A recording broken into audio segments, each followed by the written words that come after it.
तो दोस्तों हम फिर से लेकर आ चुके हैं आप लोगों के लिए शाम की सभी ताज़ा और बड़ी खबरें। एक एक कर आपको सारी खबरों की जानकारी देंगे आज देश दुनिया में क्या कुछ हो रहा है। दरअसल दोस्तों सबसे पहली जो बिग ब्रेकिंग निकल आ रही है, राहुल गांधी का केंद्र सरकार के ऊपर बड़ा हमला। बोले चीन हमारी सीमाओं में घुस रहा है, देश में महंगाई बढ़ती जा रही है, लेकिन प्रधानमंत्री को चुनाव प्रचार की पड़ी है। इसके बारे में आपको विस्तार से बताएंगे। वहीं पर दोस्तों अगली बिग ब्रेकिंग में हम आपको बताएंगे दोस्तों, जी हाँ, भड़के सीएम चन्नी, बोले ईडी भेज दे या फिर एनआई भेज दे, जी हाँ, डरने वाले नहीं है, अब पलटवार करेंगे। इसके बारे में आपको विस्तार से बताएंगे। वहीं पर दोस्तों गोदी मीडिया ने किया अपना गंदा खेल शुरू।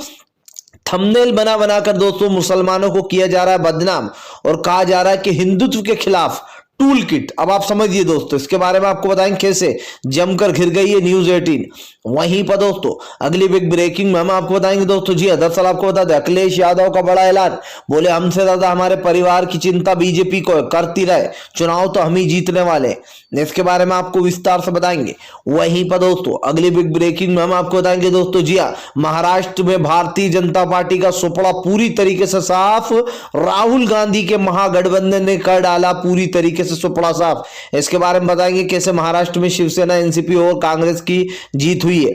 वहीं पर दोस्तों अगली बिग ब्रेकिंग में हम आपको बताएंगे दोस्तों, जी अर्पणा यादव और स्वतंत्र देव सिंह का वीडियो हुआ वायरल, जिसमें राष्ट्रवाद की बात सिखाते हुए नजर आ रहा है कि किन किन मुद्दों पर जो यहाँ पर बात करना है। इसके बारे में भी आपको विस्तार से बताएंगे।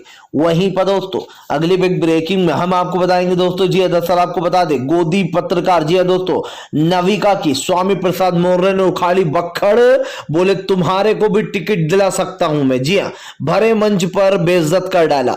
इसके बारे में आपको विस्तार से बताएंगे। वहीं पर दोस्तों अगली बिग ब्रेकिंग में हम आपको बताएंगे दोस्तों, जी दरअसल आपको बता दोस्तों भारतीय जनता पार्टी में, जी हाँ, सेंध मच गई है। कई बीजेपी के नेता दोस्तों देंगे बंगाल में इस्तीफे, होंगे ममता की पार्टी में शामिल। इसके बारे में भी आपको विस्तार से बताएंगे। वहीं पर दोस्तों अगली बिग ब्रेकिंग में हम आपको बताएंगे दोस्तों, जी आपको बता दे सुप्रिया श्रीनेता ने उतारी दोस्तों पात्रा की बक्कल। बोले फिलहाल ये देश के हित में नहीं बल्कि देश के विरोध में काम करती है बीजेपी की सरकार। इसके बारे में आपको विस्तार से बताएंगे। वहीं पर दोस्तों अगली बिग ब्रेकिंग में हम आपको बताएंगे दोस्तों, जी दरअसल आपको बता दें प्रियंका गांधी का बड़ा ऐलान। बोले उत्तर प्रदेश में सरकार बनते ही, जी हाँ, बीजेपी के ऊपर करेंगे कार्रवाई जिनके ऊपर झूठे मुकदमे दायर किए। इसके बारे में भी आपको विस्तार से बताएंगे। वहीं पर दोस्तों अगली बिग ब्रेकिंग में हम आपको बताएंगे दोस्तों राहुल गांधी से भिड़ी रूबी का लियाकत। दरअसल राहुल गांधी के ट्वीट पर अब रूबी का लियाकत भिड़ गई है। इसके बारे में भी आपको विस्तार से बताएंगे। वहीं पर दोस्तों अगली बिग ब्रेकिंग में हम आपको बताएंगे दोस्तों तोक़ुर रजा के, जी कांग्रेस को समर्थन देने से आखिर इतना क्यों बिलबिला रहे हैं, जी भाजपा। ये लोग वही है जो स्वामी प्रसाद ये लोग वही है दोस्तों जो यति नरसिंह आनंद जैसे लोगों को बढ़ावा देते हैं। इसके बारे में आपको विस्तार से बताएंगे। तो सारी खबरें दोस्तों एक एक कर देंगे। फिलहाल खैर चलिए बढ़ते हैं सबसे पहली और सबसे बड़ी खबर की ओर। दरअसल दोस्तों आपको बता दें राहुल गांधी का केंद्र सरकार के ऊपर बड़ा हमला। बोले देश में लगातार चीन अपना रास्ते बना रहा है, पुल बना रहा है, लेकिन प्रधानमंत्री नरेंद्र मोदी को चुनाव प्रचार की पड़ी है। राहुल गांधी ने प्रधानमंत्री नरेंद्र मोदी पर बड़ा हमला बोलते हुए कहा कि आज देश की जनता त्रस्त हो चुकी है। जी हाँ, महंगाई लगातार बढ़ती चली जा रही है, पेट्रोल डीजल और खाने की चीजों के दाम लगातार बढ़ रहे हैं, लेकिन इन पर बात नहीं होगी, अभी तो सिर्फ प्रचार होगा। राहुल ने कहा कि प्रधानमंत्री का 56 इंच का सीना कहा गया, जो चीन के खिलाफ हमेशा धावा बोलते, जो कहते हैं कि हम तो चीन से नहीं डरते। आखिरकार चीन हमारे देश में पुल बना रहा है और प्रधानमंत्री चुपचाप बैठे हुए हैं। दरअसल दोस्तों एक तस्वीर वायरल हुई है जिसमें चीन जो है दोस्तों वो अब हमारी सीमाओं में घुसने के लिए पुल तक बना रहा है, जिसके बाद राहुल गांधी हमलावर हो गए। राहुल गांधी ने प्रधानमंत्री नरेंद्र मोदी पर हमला बोलते हुए कहा कि क्या प्रधानमंत्री को यह दिखाई नहीं दे रहा है जो इस वक्त चीन कर रहा है, या फिर प्रधानमंत्री आंखें बंद कर बैठना चाहते। राहुल गांधी ने कहा कि प्रधानमंत्री नरेंद्र मोदी इन सब चीजों को नजरअंदाज करते क्योंकि उनको इन चीजों पर कोई बात नहीं करना। राहुल ने कहा कि क्या इस देश का प्रधानमंत्री इस चीज को भूल चुका है कि इस देश में इस वक्त स्थिति क्या बन चुकी। जाहिर सी बात है दोस्तों आज जो हो रहा है उसको लेकर कहीं ना कहीं सरकार पर हमलावर हो गए राहुल गांधी। राहुल गांधी ने साफ कहा कि फिलहाल लगातार बस अब इसी चीज की देर है, जरा देखते रहना कहीं मोदी सरकार इस पुल का भी उद्घाटन करने ना चले जाए। जी हाँ, दरअसल दोस्तों राहुल गांधी ने कटाक्ष कर दिया कि चीन का ये पुल पुल बनने के बाद कहीं नरेंद्र मोदी इसका भी उद्घाटन करने ना चले जाएं, क्योंकि प्रधानमंत्री नरेंद्र मोदी को दोस्तों फोटो खिंचाने की बड़ी आदत है और वो जगह जगह जाकर उद्घाटन करते हैं। फिलहाल खैर चलिए हम बढ़ते हैं दोस्तों एक और अगली बिग ब्रेकिंग की तरफ। बता दोस्तों अगली जो बड़ी खबर निकल कर आ रही है दोस्तों, अखिलेश यादव भड़के बोले फिलहाल ही हमारी जीत देखकर डर गई है बीजेपी। जी हाँ, उत्तर प्रदेश में सपा की सरकार आते ही बीजेपी को सांप सूंघ गया। दरअसल दोस्तों अखिलेश यादव का कहना है कि जब जब बीजेपी अपनी हार देखने लगती है तब तब वो इसी तरीके से बौखलाती है।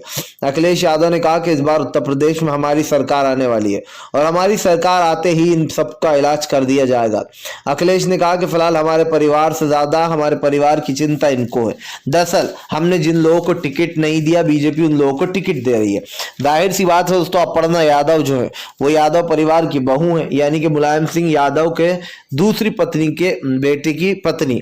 लेकिन दोस्तों अब कहीं ना कहीं अखिलेश ने उनको टिकट नहीं दिया, क्योंकि दोस्तों पिछली बार अपर्णा यादव हार गई थी। अब यही कारण है दोस्तों जो अपर्णा यादव बागी शुरू करते हुए बीजेपी में पहुंच गई। लेकिन दोस्तों बीजेपी में जाने के बाद अखिलेश ने जमकर निशाना साधा। अखिलेश ने कहा कि जिन लोगों को हम टिकट नहीं दे रहे हैं उन लोगों को बीजेपी उन सब लोगों को टिकट दे रही है। अब आज इसमें दो बातें उठती है दोस्तों। पहली तो ये कि जब कोई दोस्तों यहां से सपा से बीजेपी में शामिल होता है तो पूरी गोदी मीडिया दोस्तों मुंह में दही जमाकर बैठ जाती है कि भैया वहां पर शामिल होगा। लेकिन दोस्तों जब अखिलेश यादव बीजेपी के नेताओं को उड़ा लेते तो ये पूरी गोदी मीडिया तिलमिला जाती है। ऐसा लगता है कि भैया अखिलेश ने बीजेपी के एमएलए को नहीं बल्कि इस गोदी मीडिया के एमएलए को ही उड़ा लिया हो, जो गोदी मीडिया इतनी आग बबूला हो जाती है। इसको कहते हैं दोस्तों मोदी भक्ति, कि मतलब बीजेपी से अगर कोई को उड़ा लिया आपने, विधायक को तोड़ लिया, तो ये पूरी गोदी मीडिया ऐसे तमतमा जाती है दोस्तों जैसे कि पता नहीं क्या हो गया। मोदी सरकार ने पता नहीं दोस्तों इस मीडिया को कौन सी पोलियो की दवा पिला दी है कि ये मीडिया मतलब आग बबूला हो जाती है। अगर बीजेपी के को कोई छोड़कर आ जाए या फिर बीजेपी की सरकार कहीं पर गिरा दी जाए तो इन लोगों को दोस्तों सब कुछ याद आ जाता है। जी देश का संविधान याद आ जाता है, राष्ट्रवाद याद आ जाता है। लेकिन जब यही काम किसी और सरकार के साथ होता है तो ये चुपचाप मुंह साध कर देखते और उल्टे मजे लेते। फिलहाल खैर चलिए हम बढ़ते हैं दोस्तों एक और अगली बिग ब्रेकिंग की तरफ। बता दोस्तों अगली जो बड़ी खबर निकल कर आ रही है, महाराष्ट्र में बीजेपी को लगा बड़ा झटका। एनसीपी कांग्रेस और दोस्तों आपको बता दीजिए लगा शिवसेना ने कर दिया पूरी तरीके से सुपड़ा साफ। दरअसल दोस्तों आपको बता दें महाराष्ट्र में पंचायत चुनाव हुए थे। अब उसका रिजल्ट दोस्तों निकलकर सामने आ गया, जहां पर दोस्तों आपको बता दें भाजपा को महज 426 सीटें, तो वहीं दोस्तों आपको बता दें जो महागठबंधन है उसको 1000 से भी ऊपर सीटें मिली है। जिसके बाद दोस्तों ये साफ हो जाता है कि जगह जगह इनका सूपड़ा साफ हो रहा है। जाहिर सी बात है दोस्तों इस वक्त 5 राज्यों के चुनाव बीजेपी के लिए जो है यहाँ पर नाक की नकेल बन चुके हैं, क्योंकि वो किसी भी तरीके से ये चुनाव जीतना चाहती है। लेकिन जीतने के लिए दोस्तों हिम्मत चाहिए होती है और वो बीजेपी के पास है नहीं। जाहिर सी बात है जब आप देश में एक सांप्रदायिकता वाला माहौल बनाओगे, जब आप देश को एक ऐसी पट्टी पड़ाओगे जिससे कि देश का नुकसान ही है, आप अगर देश को कहोगे कि भैया हिंदुत्व के बल पर चुनाव लड़ो या फिर हिंदू मुसलमान करो, तो उससे देश का ही नुकसान है। अब यही काम बीजेपी कर रही थी, लेकिन दोस्तों लगता है बीजेपी को एक बड़ा झटका लग गया, क्योंकि महाराष्ट्र में इनकी करारी हार हो गई है। पंचायत चुनाव में दोस्तों शिवसेना, एनसीपी और कांग्रेस ने मिलकर चुनाव लड़ा और अब की बार जो है यहाँ पर अब की बार भी इनको भयंकर तरीके से मात मिली है। और दोस्तों ये साफ हो जाता है पंचायत चुनाव के बाद कि बीजेपी को महाराष्ट्र में फिर से एक बार बड़ा झटका लग गया। दोस्तों बीजेपी महाराष्ट्र को जीतना चाहती है, बीजेपी महाराष्ट्र और दिल्ली को किसी तरीके से अपने काबू में लेना चाहती है। लेकिन अफसोस की बात यह है कि वो कभी भी ऐसा कर नहीं पाती। दिल्ली और महाराष्ट्र दोस्तों हमेशा बीजेपी से दूर रहा, कभी भी बीजेपी अपनी सरकार वहां पर बना नहीं पाई। जी हाँ, और यही कारण है जो बार बार दोस्तों शिवसेना की सरकार गिराने की कोशिश की जाती है, लेकिन ये लोग ऐसा कर नहीं पाते। आपने दिल्ली में भी यही देखा होगा, कई बार अरविंद केजरीवाल की सरकार गिराने की कोशिश की गई, लेकिन अरविंद केजरीवाल इन पर भारी पड़ जाते हैं। फिलहाल खैर चलिए हम बढ़ते हैं दोस्तों और अगली बिग ब्रेकिंग की तरफ। बता दोस्तों अगली जो बड़ी खबर निकल कर आ रही, जी हाँ दरअसल दोस्तों आपको बता टाइम नाउ की पत्रकार जी हाँ नविका को जमकर दोस्तों आपको बता दें स्वामी प्रसाद मौर्य ने लताड़ लगा दी।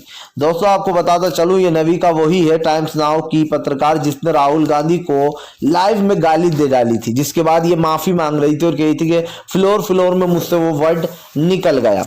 अब दोस्तों नविका क्या है? नविका दोस्तों प्रधानमंत्री नरेंद्र मोदी की सबसे बड़ी चाटुकार है। जी हाँ, इनको प्रधानमंत्री नरेंद्र मोदी की चाटुकारिता के लिए ही इस चैनल पर रखा गया है। और नविका जिस तरीके से प्रधानमंत्री की तरफदारी करती है, या फिर यूं कह दे दोस्तों कि उनका साथ देती है गलत काम में, इसीलिए उनको रखा गया है। अब दोस्तों कल स्वामी प्रसाद मौर्य से नविका भिड़ गई। जी हाँ, नविका का कहना था स्वामी प्रसाद मौर्य से कि आपने तो इसलिए पार्टी छोड़ दी क्योंकि आपको तो टिकट ही नहीं मिलने वाला। यानी कि दोस्तों बीजेपी के हाथ अंगूर नहीं लगे तो खट्टे हो गए, और इसीलिए अब झूठ फैलाया जा रहा है कि भैया हम तो स्वामी प्रसाद मौर्य को टिकट नहीं देने वाले थे इसलिए वो निकल गए। जबकि दोस्तों आप खुद भी समझ सकते हैं कि जो सांसद 5 बार जीता हो दोस्तों, उसको कौन टिकट नहीं देगा? कोई बेवकूफ और गधा ही होगा जो उनको टिकट नहीं देगा, क्योंकि जबकि उनको पता है कि पार्टी के लिए ये सीट जीत कर लाएंगे, जाहिर सी बात है। तो ये तो झूठ बोल रही है बीजेपी और नविका। तो नविका ने कहा हमने सुना आपको बीजेपी में टिकट नहीं मिलने वाला था स्वामी जी, जिसके बाद स्वामी प्रसाद मौर्य ने कहा कि मेरी इतनी चलती है कि मैं आज आपको अपनी औकात बताता हूं कि मेरी इतनी चलती है कि मैं आपको भी टिकट दिला सकता हूं, मैं आपको भी चुनाव लड़वा सकता हूं, लड़ोगे आप चुनाव? नविका ने दोस्तों हाथ जोड़ दिए स्वामी प्रसाद मौर्य के सामने। जाहिर सी बात है दोस्तों, नविका वही इंसान है, ये नविका पत्रकार जो कि दोस्तों कंगना राणावत जब हमारे स्वतंत्र सेनानियों का मजाक उड़ा रही थी और कह रही थी कि भैया 1947 में मिली हुई आजादी तो भीख में मिली थी, असली आजादी तो हमें 2014 में मिली है। और दोस्तों नविका वही है जो दांत फाड़ फाड़ कर हंस रही थी। बताइए आप, कंगना राणावत को समझाने के बजाय नविका हंस रही थी और देश का मजाक उड़ा रही थी। वही नविका को दोस्तों अब स्वामी प्रसाद मौर्य ने खदेड़ दिया। बोले तुम लोग जिस तरीके से काम करती है मीडिया बीजेपी के लिए, इससे हमें कोई फर्क नहीं पड़ने वाला। स्वामी प्रसाद मौर्य ने कहा कि मेरी इतनी है कि मैं तुम्हें भी टिकट दिला सकता हूं अगर तुम चुनाव लड़ोगी तो। दरअसल दोस्तों जब से स्वामी प्रसाद मौर्य ने बीजेपी छोड़ी है तब से पूरी बीजेपी तमतमा गई है। बीजेपी दोस्तों सोचिए, कभी स्वामी प्रसाद मौर्य के खिलाफ केस खुलवा रही है, कभी स्वामी प्रसाद मौर्य के खिलाफ दोस्तों चीजें कर रही है। अभी प्रधानमंत्री नरेंद्र मोदी ने बिल बिलाकर एक केस खोल दिया स्वामी प्रसाद मौर्य के ऊपर। जाहिर सी बात है दोस्तों, सत्ता की मलाई खाने के लिए बीजेपी तड़प रही है। बीजेपी को लगता है कि स्वामी प्रसाद मौर्य के जाने के साथ साथ दोस्तों बीजेपी का गेम ही ओवर हो गया है। दरअसल दोस्तों अखिलेश ने कोई छोटा मोटा झटका नहीं, अखिलेश ने बीजेपी को एक बड़ा झटका दिया है। और ये बड़ा झटका क्या कहता है दोस्तों कि यहाँ पर बीजेपी जो है उसको पूरी तरीके से जो है यहाँ पर बड़ा झटका लगा है। क्यों लगा है दोस्तों ये भी हम आपको बता दें। भारतीय जनता पार्टी को इस वक्त इसलिए इतना बड़ा झटका लग गया है दोस्तों क्योंकि उत्तर प्रदेश में बीजेपी की राजनीति अब पूरी तरीके से फेल हो चुकी है। बीजेपी कहीं ना कहीं खुद भी जान रही है कि अब की बार उसकी सरकार सत्ता में नहीं आने वाली है। इसीलिए तो पूरी गोदी मीडिया दोस्तों चालू हो गई है भाले उठाकर। फिलहाल खैर चलिए हम बढ़ते हैं दोस्तों एक और अगली बिग ब्रेकिंग की तरफ। बता दोस्तों अगली जो बड़ी खबर निकल कर आ रही, राहुल गांधी के ट्वीट पर बिलबिलाए रूबिका लियाकत, कर दिया ट्वीट, लोगों ने किया जमकर ट्रोल। जी हाँ, दरअसल दोस्तों रूबिका लियाकत एक ऐसी पत्रकार जो कि दोस्तों प्रधानमंत्री नरेंद्र मोदी के लिए कुछ भी कर सकती है। जी हाँ, सही सवाल पूछने के बजाय रूबिका लियाकत जैसे पत्रकार मोदी जी से पूछते हैं कौन सा टॉनिक पीते हैं आप। जी हाँ, वो भी बड़ी सुरीली आवाज में। वाह भाई रूबिका लियाकत, जब आप विपक्ष से सवाल पूछती हैं तो आपकी आवाज बड़ी ही बुलंद हो जाती है, लेकिन जब आप नरेंद्र मोदी से सवाल पूछती हैं तो आप चूहा बन जाती हैं, चुईया बन जाती है। फीमेल है, चुईया बनकर सवाल पूछती है। दोस्तों सवाल ये है दोस्तों मेरा कि राहुल गांधी ने एक ट्वीट किया। ये ट्वीट था दोस्तों, ये ट्वीट था कि इतना झूठ भी टेलीप्रोमेटर भी नहीं झेल पाया। जी राहुल गांधी ने दोस्तों एक ट्वीट किया था, उसमें उन्होंने लिखा था इतना झूठ जो है टेली भी नहीं झेल पाया प्रधानमंत्री नरेंद्र मोदी का। जिसके बाद दोस्तों रूबिका लियाकत ने कहा कि राहुल जी आपको मैं बताना चाहती हूं कि प्रधानमंत्री नरेंद्र मोदी के खिलाफ आपके पास कुछ बोलने को नहीं है, तो अब आप ऐसी ही चीजें घेरते हैं, आप उनके खिलाफ आप कुछ बोल नहीं सकते क्योंकि उनके खिलाफ आपके पास बोलने के लिए कुछ है ही नहीं। बताइए दोस्तों रूबिका लियाकत को लगता है कि प्रधानमंत्री जो है वो बहुत ही अच्छे, बहुत ही प्यारे और बहुत ही सुलझे हुए प्रधानमंत्री जिन्होंने दोस्तों आज तक कुछ गलत किया ही नहीं। जी हाँ, और आपके और हमारे पास उनके लिए कुछ बुरे वर्ड ही नहीं है। अब आप समझिए रूबिका लियाकत ने ये सब कुछ लिखा कि ये टेक्निकल प्रॉब्लम थी। जी हाँ, लेकिन दोस्तों आपको बता दें टेक्निकल प्रॉब्लम नहीं बल्कि मोदी जी को ना ही इंग्लिश आती है और मोदी जी भाषण देख देख कर पढ़ रहे थे। जैसे ही टेलीप्रोमीटर बंद हुआ उसके बाद एलईडी पर से सब कुछ गायब हो गया। मोदी जी ने सोचा अब क्या लिखूं, अब मैं क्या बताऊं भैया, सामने लिखा हुआ पढ़ रहा था मैं। लेकिन दोस्तों यही बात है कि एक देश का प्रधानमंत्री कोई अगर इतना बड़ा झूठ बोलता है तो आप समझ सकते हैं कि ये पूरी मीडिया उनके साथ फौज की तरह खड़ी रहती है। लेकिन रूबिका लियाकत को कई लोगों ने लिखा, जी हाँ, कई लोगों ने जमकर ट्रोल किया। फिलहाल खैर चलिए हम बढ़ते हैं दोस्तों एक और अगली बिग ब्रेकिंग की तरफ। बता दोस्तों के लिए जो बड़ी खबर निकल कर आ रही है दोस्तों, आपको बता सत्यदेव सिंह और अपर्णा यादव का वीडियो लीक। स्वतंत्र देव सिंह दोस्तों अपर्णा यादव को कुछ सिखाते हुए नजर आ रहा है, जिसके बाद जमकर इनकी फजियत हो रही है। और ये वीडियो दोस्तों किसी और ने नहीं, जो है यहाँ पर उल्टा चश्मा यूसी ने जो है यहाँ पर अपने चैनल पर वो किया है साझा। इसको आपको बताता चलूं दोस्तों कि अब यहाँ पर इस वीडियो को देखने के बाद लोग अपर्णा यादव को जमकर ट्रोल कर रहे हैं और बीजेपी को आड़े हाथ ले रहे हैं। तो आखिर ऐसा क्या कह दिया दोस्तों स्वतंत्र देव सिंह ने इस वीडियो में, चलिए आपको बताते। दरअसल दोस्तों अपर्णा यादव और स्वतंत्र देव सिंह, कल अपर्णा यादव को सदस्यता दिलाई गई बीजेपी की, और स्वतंत्र देव सिंह का दोस्तों एक वीडियो वायरल हो गया जिसमें वो अपर्णा यादव से ये कहते हुए नजर आ रहे हैं कि तुम बिल्कुल भी चिंता मत करो, मीडिया तुमसे सवाल पूछेगी ऑफिस में। ऑफिस का मतलब क्या होता है दोस्तों, मतलब दफ्तर में, बाहर हम कोई सवाल पूछने नहीं देंगे। जब मीडिया तुमसे सवाल पूछेगी तो तुम्हें सिर्फ राष्ट्रवाद के बारे में बात करना है। राष्ट्रवाद क्या होता है दोस्तों इनके हिसाब से, हमने यहाँ पर मंदिर बनाया, हमने वहां पर मस्जिद हटाई, हमने इधर मंदिर बना दिया, ठीक है, ये सब बातें करना है तुम्हें। इसी के साथ साथ दोस्तों स्वतंत्र देव सिंह कह रहा है कि वो ज्यादा सवाल पूछेंगे तो नहीं, तभी यहाँ पर स्वतंत्र देव सिंह से वो बोलती है अपर्णा कि वो ज्यादा सवाल तो नहीं पूछेंगे। तभी स्वतंत्र देव सिंह बोलते बस तुम्हें ये बोल देना है, बाकी हम ज्यादा सवाल किसी को पूछने नहीं देंगे। ये स्वतंत्र देव सिंह का कहना है। और ये सब कुछ सवाल हम तुमसे ऑफिस में ही उनको पूछने देंगे, पत्रकारों को। यानी कि दोस्तों अब आप समझिए, ये वीडियो लीक हो जाता है और वो समझाते हुए नजर आते हैं कि बस राष्ट्रवाद की बात करना, हमने ये किया, हमने वो किया, मेरा जीवन जो है मेरा जीवन देश के लिए समर्पित है।